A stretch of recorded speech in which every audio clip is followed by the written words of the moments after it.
Good evening, Facebook. Good evening, YouTube. We're streaming live on both tonight as we bring you a quick update from the Health Committee, who are meeting today as the final stages of Clare Bailey's exclusion zone bill. So last week we informed you that we'd uncovered some strange discrepancies from the Belfast Trust in terms of the evidence that they had provided to the committee. We showed you how at the start of July, the chief executive of the trust gave evidence to the health committee where she said that there had been 2 incident reports in over a year of the clinic operating, and that they had no issue with the protesters, as she said, congregating outside the clinic. And that changed drastically by the start of December, when the Belfast Trust and a representative of the Belfast Trust reported that 41 incidents had been recorded since March 2021. Now, we had done a Freedom of Information request prior to that committee hearing, and we found that there had been 11 incidents reported since March 2020, so not even March 2021, 11 in total. So it was a bit surprising for us to hear a figure of 41 being mentioned at the committee on the 9th of December. So we immediately did another Freedom of Information request. We contacted the Belfast Trust again and asked them for a breakdown of the incidents. And what we found was that in the period between March 2021 and October, the end of October 2021, someone had gone back and put on 27 additional what they were calling incidents retrospectively. Some of these incidents would have been put on perhaps 8 months after they were alleged to have happened. And anybody working in the public sector will know that that is highly irregular. Incidents are recorded as soon as possible after the event. So we went back with another Freedom of Information request to the Trust, which came back yesterday morning, and we found from the latest Freedom of Information request that all 27 of these incidents that were reported to have happened between March and the end of October 2021 were all entered onto the Belfast Trust's evidence system on a single day, the 16th of November 2021. Someone sat and entered 27 incident reports over the space of 8 months. Now, it's our opinion that this was done deliberately to try and manipulate the evidence that was going to be given to the committee in order to try and support this bill, and in order to try and deceive the committee into supporting the bill. So at the minute we're in discussions with the PSNI over any potential criminal activities that may have taken place there, and we're also in the process of making a formal complaint with the Belfast Trust. As well as that, we sent all of this information to the committee. We were told by the clerk that it would be discussed today. Now, it may have been discussed in closed session, but in all of the open sessions, it wasn't discussed. There was a correspondence section where they discussed all the correspondence they'd received, and certainly our complaint was not discussed in that section. Now, we do know that a lot of you have been emailing MLAs on the committee regarding this, and the clerk said that many of the MLAs had mentioned that they'd received emails, so we really appreciate what you do. You may not get a reply, you may not get any kind of acknowledgement, but they do notice and they do take account when these emails arrive. So we appreciate you doing that. For me, probably one of the most frustrating things is we have 3 people on the committee who vote pro-life and would claim to be pro-life. There's the vice chair of the committee, Pam Cameron, Deborah Erskine, who's an MLA from Fermanagh, in the DUP, and Colin McGrath, who is in the SDLP and would say that he is pro-life. So I tried personally reaching out to Pam Cameron's office, and have tried for a week and a half to get through to them to share the information that we were forwarding the committee to help them take a stand against this bill at committee. And it's been a really frustrating process of trying to share information and not getting any response at all. Yesterday morning, I called to try and share the information that these 27 incidents had all been reported on a single day. I was told somebody would phone me back. I left my name and my number and haven't received a call yet. So, but we appreciate all the work that you guys are doing to get the message out there, and to show just how corrupt a lot of this evidence gathering and scrutiny by the committee and the people who have been given evidence is. So what I want to do is take you quickly through the evidence that was presented, or sorry, quickly through some of the action from today at committee. They met to do a clause-by-clause consideration of the bill. So basically what that means is that they had Clare Bailey's bill plus amendments that she was potentially going to bring, and they would say whether they as a committee recommended those clauses or whether they opposed those clauses, to give a guide to the Assembly on whether the committee, having scrutinised this bill, felt that it was adequate and appropriate. So the first person you're going to hear from is the chairman, Colin Gildernew. He explains a little bit about how the process works, and then we'll listen in to some of the comments. Questions formally. If there's not a consensus question, I ask members to vote through a show of hands, and the clerk will confirm the result of each vote. I advise members that where there are amendments to a clause, I will put the question on the amendment first. Where no amendments have been proposed to clauses and no issues have been highlighted, I will seek the agreement of the committee to group those particular clauses when putting the question. The question on any amendment that introduces a new clause to the bill will be put at the relevant point. So members, clause. So what he's saying there at the very start of that clip was that each clause is read out to the committee, or they have a written copy of the clauses, and he will ask if they are content with those clauses. I'm content with recommending those clauses to the Assembly, and the committee will either agree or disagree. If there is any individual or individuals on the committee who do not agree with the clause, it then goes to a vote, and the committee votes on each clause as it appears. Clause 1 is the overview.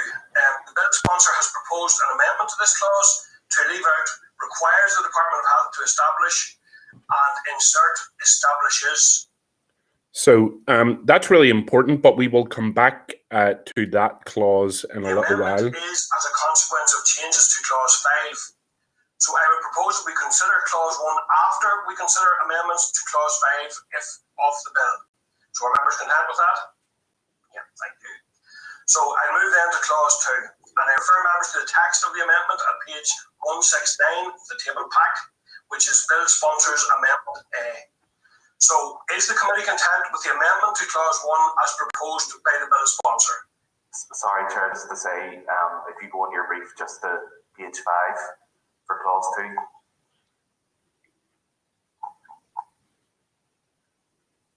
Apologies, that amendment was for clause 1. Okay. So if you go to page 5 for clause 2. Yes, Thank you, Clare. So moving then, yes, to clause 2, which is premises where abortion treatments are carried out. The committee has a proposed amendment to clause 2 to replace abortion treatment with abortion services. The amendment is at page 172 of the table pack, Amendment B. So, Pam, you're indicating there? Yeah, thanks, Chair. Just wanted to put on record that we appreciate the opportunity to put our concerns as a party within the committee report. I wanted to also state that intimidation, harassment in any circumstance is wrong, and we've been at pains to make that point throughout this scrutiny process, and it's really important that we do put that on the record. We do, however, as a party believe that there's much more work to be done to make this bill workable, and we're concerned that the bill in its current form will be legally challenged if it makes its way to the end of the legislative process in this mandate without change. So we have major concern that as the bill stands, there is a conflict between an offence of influence and the right to protest, and we would be keen to see current harassment laws strengthened if need be to ensure concerns on the ground are addressed. So all of that, I think we can wholeheartedly agree with. She said there are concerns with the bill. Her party's concerns are listed in the report, and we look forward to seeing the committee's report on the bill. Harassment and intimidation have no place in society. We agree with that. And as she talked about strengthening current harassment laws. Again, we would support that. Us and our supporters face incredible intimidation and harassment when we're out in the public arena. So we support the strengthening of harassment laws to protect everybody in our society. So nothing so far that we would disagree on. So we understand all the decisions will come to the chamber in time, and we understand that there's also potential for other amendments coming forward. So just in terms of this process, Chair, if pushed to a vote, we as a party will not be taking part in that voting process on the clauses of the bill, which is looking at taking committee position, because we prefer not to take a position on the clauses of this bill at this point. So that was probably a little bit disappointing for us. We had the DUP all as a party voted against the bill when it appeared at second reading back in October. And today in the committee, they could have opposed the amendments, and they could have opposed the clauses. And it would have went to a vote, and of course they would have. It would have passed on a vote because the makeup of the committee is mostly pro-abortion. But they opted to say if somebody else disagrees and it goes to a vote, we're not going to vote because we don't want to take a position on the clauses on the bill at the moment. So for us, that's a little bit of a rollback of a position that they had back in October, where they were very clear about the clauses and voted against the bill at that stage. So for us, that's a little bit concerning. Thank you. Deborah? Thank you, Chair. Yes, it's just to reiterate the points that Pam has made. Obviously, during the committee stages, I have made my concerns known to the committee in terms of this bill. And I also want to put on record that nobody should face abuse or harassment in any public setting. And we understand the hurt that is caused to some people in relation to that. But on this particular aspect, we won't be taking part in the clause by clause voting, and we have made our comments very clear, which will be submitted and put within the committee's report. Thank you. So again, we look forward to seeing the report to see what the comments are and what is said. Thank you. And it has been, I think, also clear throughout the committee process that the committee agree that this is a significant issue, that there are significant concerns around the harassment and intimidation of women and girls seeking to access services in our health and social care settings. and that we have heard significant evidence to that effect from those on the ground, and also in terms of the extent of it from the PSNI and the impact from various organisations and indeed the bill sponsor. So throughout the process of committee, Colm Gildernew has been the one to really big up the issue of harassment and intimidation and how shocking things are. Very flamboyant in the way that he approaches the issue, and he says there, we've heard significant evidence from the people on the ground. Well, they haven't heard evidence from the people on the ground because pastors and ministers, we offered to bring them along, and the committee refused to meet them, refused to hear the evidence from the people on the ground. He said they've heard from the trusts and the Human Rights Commission. When they heard from the trusts, it was demonstrated, or it was most of the evidence was given by one of the abortionists, and we've already seen that some of the trusts' evidence, the Belfast Trust evidence, is highly questionable and potentially criminal. And the Human Rights Commission, of course, their stance on abortion is very clear. So it's obvious they would support this. And then he says that they've heard from the bill sponsor herself. Well, in our written submission, we showed very clearly by taking extracts from newspapers from 2014, 2015, that the evidence that she was giving in the Assembly chamber was just duplicated evidence from 8 or 9 years ago. So he's keen to say, oh, there's all this evidence.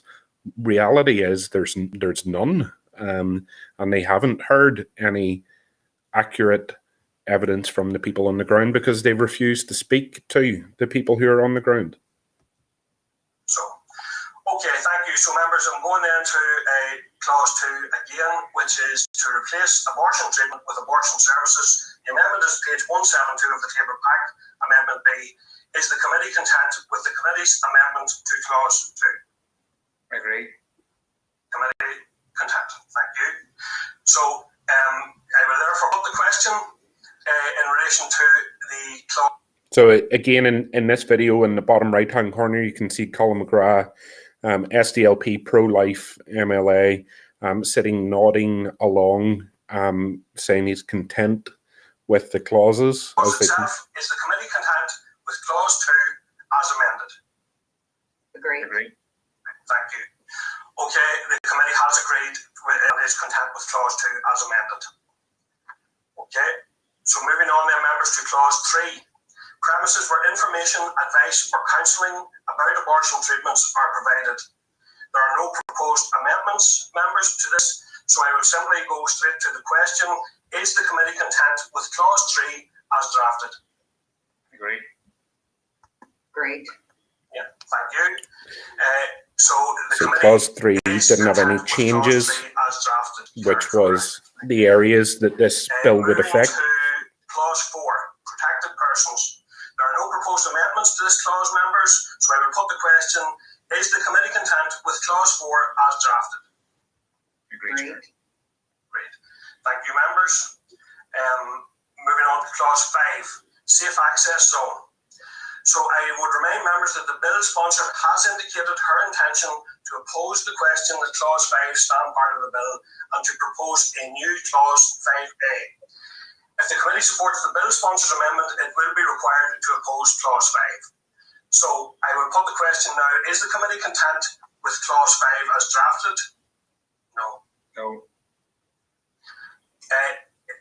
Okay, so the committee is not content with clause 5 as drafted, so I'm therefore going to put the question, is the committee content to table its opposition to clause 5 standing part of the bill? Yeah, agree. Agreed, yeah. Committee has agreed. So then we move on to new clause 5A. The bill sponsor has proposed a new amendment 5A. The text of the amendment is at tab 12.2, page 169, amendment C in your table pack. So I will now put the question in relation to that amendment, that new amendment. Is the committee content with the bill sponsor's proposed amendment to insert a new clause A? Agreed. Yeah. Committee is Okay, so that one's quite significant because in what was originally in clause 5 was that there was a definition of what a safe access zone was, and it said that it had to include a public area outside the protected premises, so outside the clinic, in the immediate vicinity of the protected premises, designated as a safe zone by the department. So the department could basically determine for each clinic what constituted a safe zone, and could ban people from influencing within that area. Now, what is significant about this, we don't know what the wording of the amendment that Clare Bailey is going to bring, but I would predict that she removes basically all of this and replaces it with a set distance. One of the distances that was talked about in the committee over the last few weeks was 150 meters kept coming up. So I think they will determine a certain distance in here rather than letting the department decide. Content, clerk for the record, and have indicated agreement. So then I will put the question that the committee recommends to the Assembly that the proposed new clause 5A be added to the bill. Are we agreed? Agreed. Members. So members, we will now go back to clause 1 as discussed earlier. So clause 1 really depended on what they did with clause 5. And clause 1 says that the Act requires the Department of Health to establish safe access zones for premises providing abortion services. And there was an impetus on the Department of Health to work out how these zones were going to work, what they were going to look like, which is what part of 5 was, how big they should be. And in doing so, the department would have to take into account the rights of everybody. Clause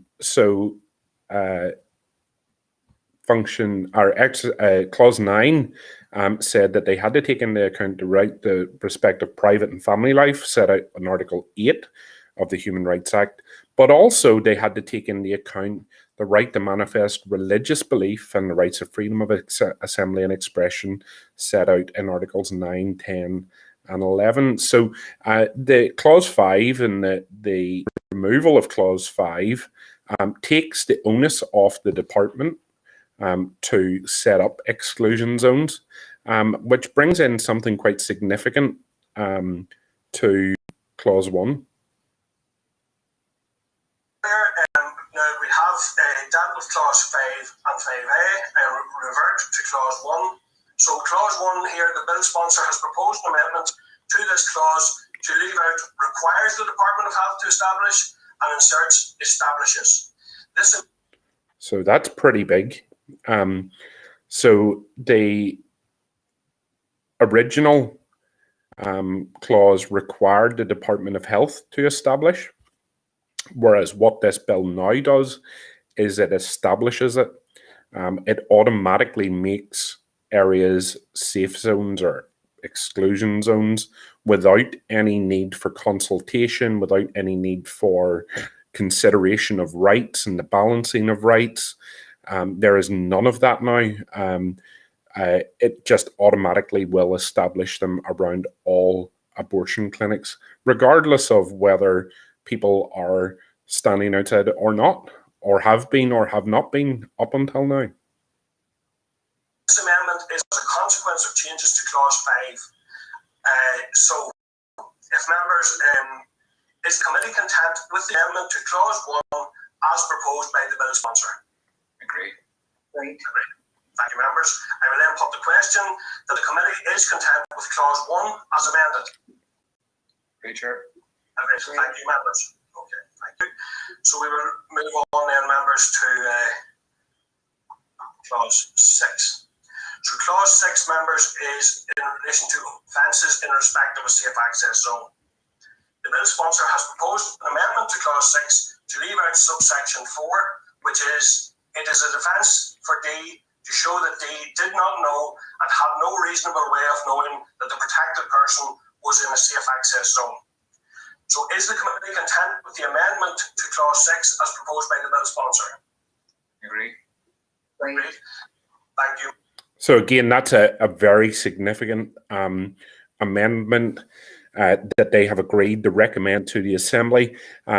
In clause 6, it sets out offences that people can commit within the exclusion zones, offences that include things like influencing a person, whether directly or indirectly.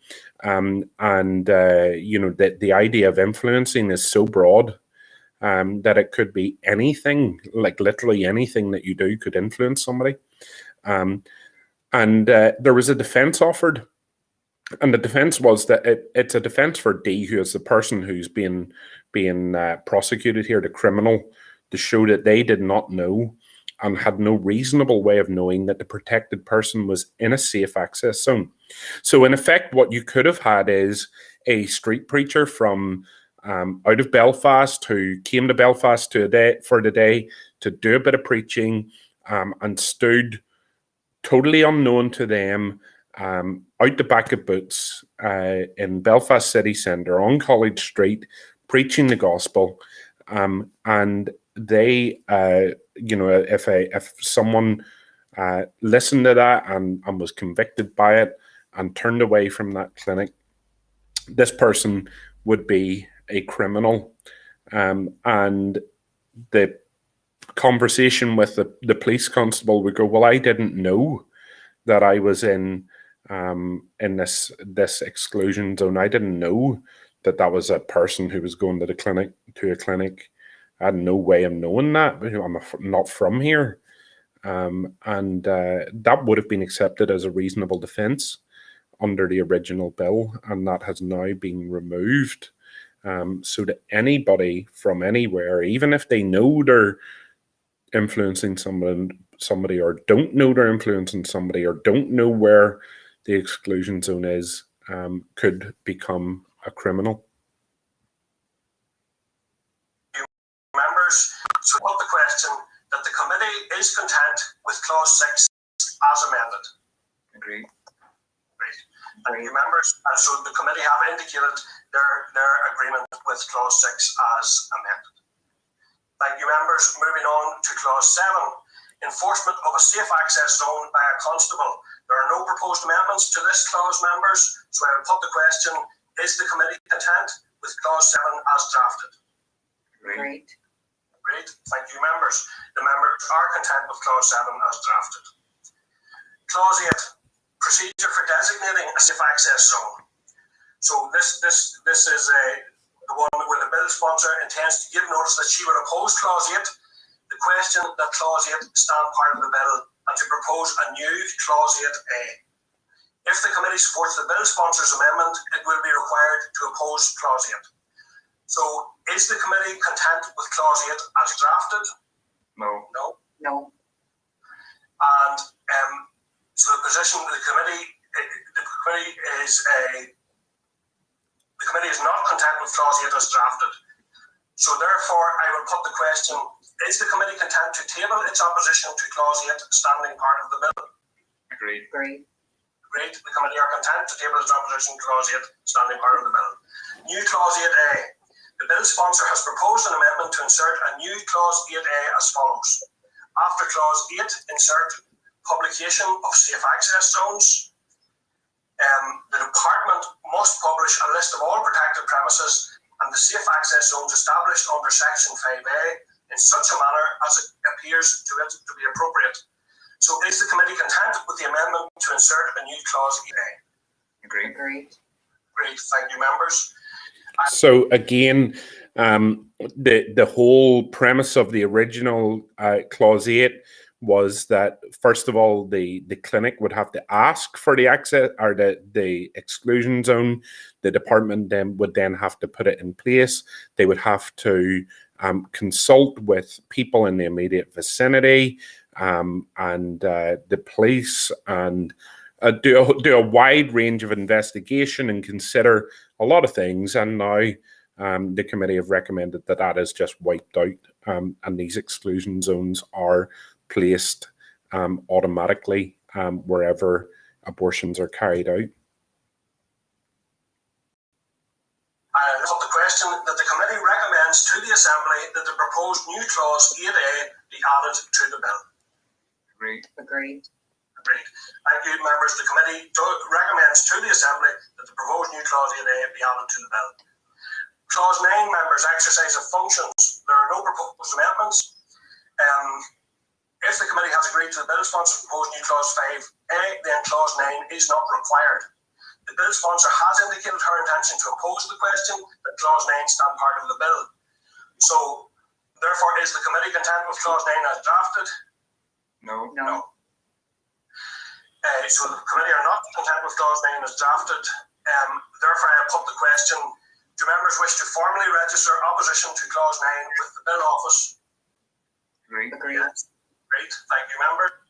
So that one's actually quite funny, watching that in this clause 9, because the department were having to look at or set up the zone, and we're having to consult with a lot of people. We said that they had to take into account the rights of everybody who would be affected, which included having to take into account the right to manifest religious belief, right to freedom of assembly.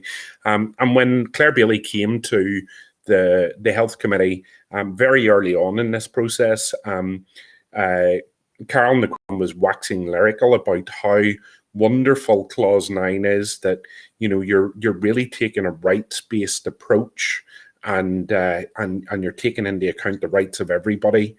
And there today, the question was to just wipe that whole section off the bill, and recommend the Assembly that that is taken out. The consideration of people's rights is taken out, and Carol McQuillans are going, yeah, I agree to that. I agree, wipe that out.